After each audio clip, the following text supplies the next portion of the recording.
Simply 2 presents how to make time fly. Time flies when you're having fun. Heard that before? Well, the same thing goes when you're bored. Time passes so slowly until you find something to do. So in this video, I'll show you guys how to make time fly. That's right, you heard me. 1. Take a nap. Alright. So we haven't been catching up on our beauty sleep lately. So why not take a nap? When you take a nap, you don't feel anything at all. You close your eyes, then you open them. Time doesn't exist when you're having a nap. You go to sleep, you wake up. Bam! It feels like 1 second, but in reality, it's like a couple of hours. 2. Have a long shower. If you have enough time, why not use it to take a long shower? I prefer hot. Usually we take short, cold showers. Why is that? Probably because we don't have enough time. Or maybe it's because you prefer cold showers. Anyways, since you are waiting for time to pass by, why not give it a shot? Just to take a long, relaxing, soothing shower. Emphasis on long. 3. Read the newspaper. Haven't had any time to catch up on the latest news? Well then, isn't this the perfect time? You have nothing to do and are sitting around waiting for time to fly. Time to catch up on some news. It can't hurt, right? Now go catch up on some New York Times or the Daily Gazette or something. 4. Read a good book.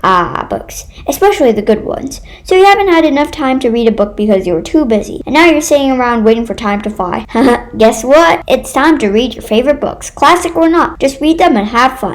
Reading books takes a long time and you've got nothing to do. So why not immerse yourself in the story? 5. Watch a movie. There's nothing like curling up with a bowl of popcorn on your lap and watching the latest movie. Movies are long, right? At least 1 hour. Hey, that's 1 hour gone by. Or maybe it's 2 hours, 3 hours, or even 4 hours. However long it is, it's a surefire way to make time fly. I hope you guys enjoyed, and I'm so thankful you guys watched all the way to the end. Please subscribe, turn on all notifications so you won't miss out on any other videos that I upload. Thank you so much, and I'm Simply 2. See you next time.